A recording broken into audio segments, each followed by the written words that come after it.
E hoje tem o quê? Episódio 2 de Respondendo aos Inscritos.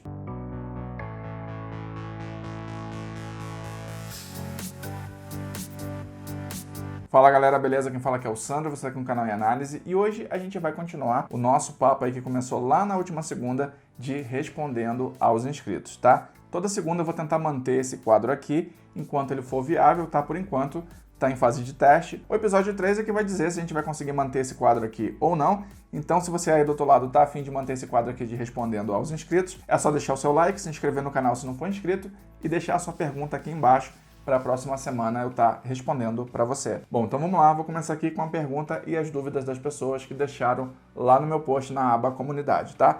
O primeiro aqui foi o Herbert Santos, e ele pergunta o seguinte. Primeiro ele fala parabéns pela iniciativa. Muito obrigado, Herbert. É verdade que no A71 o sistema consome 4 GB dos 6 GB de memória? Se eu adicionar mais aplicativos, não vai deixar o celular lento? Olha, Herbert, na verdade o sistema consome em média aí 1 GB aproximadamente, 1 GB ponto alguma coisa, tá? Existe já uma previsão que no Android 11, quem tiver aparelhos com até 2 GB de memória RAM não vão conseguir rodar a versão cheia do Android 11, tendo que recorrer aí a uma versão Go do Android 11 para que o sistema consiga rodar tranquilo. Já o fato de você adicionar aplicativos aí no seu smartphone não tem a ver diretamente com a memória RAM, vai impactar principalmente na memória de armazenamento mesmo. A memória RAM só vai ser ativada se você ficar abrindo vários aplicativos simultaneamente, beleza?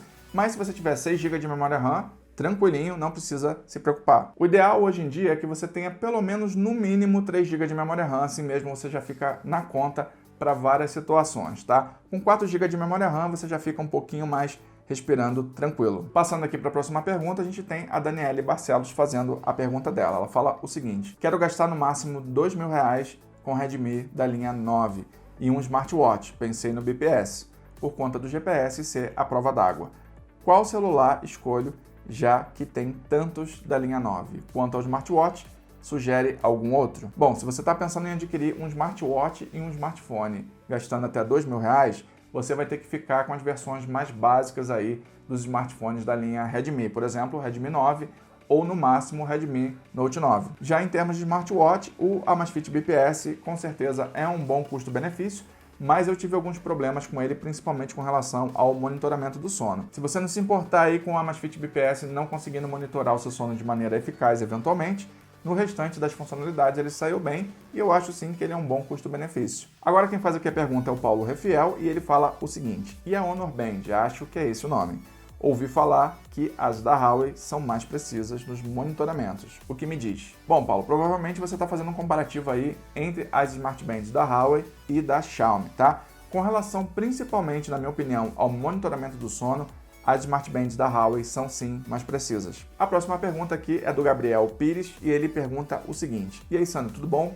Tranquilo. Cara, eu não consigo logar no aplicativo Amazfit. Você pode responder isso no próximo vídeo ou de outra forma? Obrigado.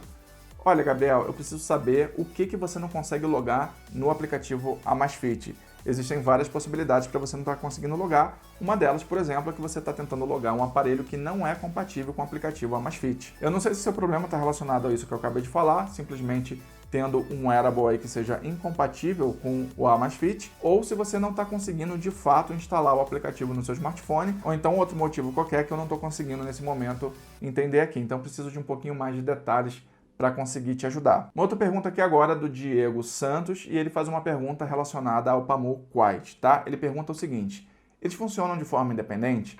Conectam simultaneamente em 2 aparelhos, notebook e celular, por exemplo? E quanto tempo demorou para chegar? Bom, com relação à primeira pergunta, se eles funcionam de maneira independente, usando só o lado esquerdo ou só o lado direito, sim, eles conseguem fazer isso. A segunda pergunta, se eles conectam simultaneamente em 2 aparelhos, não, isso não acontece. E quantos dias eles demoraram para chegar, realmente eu não me lembro muito, mas acho que foi entre 25 a 30 dias corridos. Para fechar, uma pergunta aqui da Janaína Fedado referente ao Amazfit Bip e Amazfit BPS, tá? E ela pergunta o seguinte: eu consigo usar o GPS sem estar com meu celular durante as caminhadas?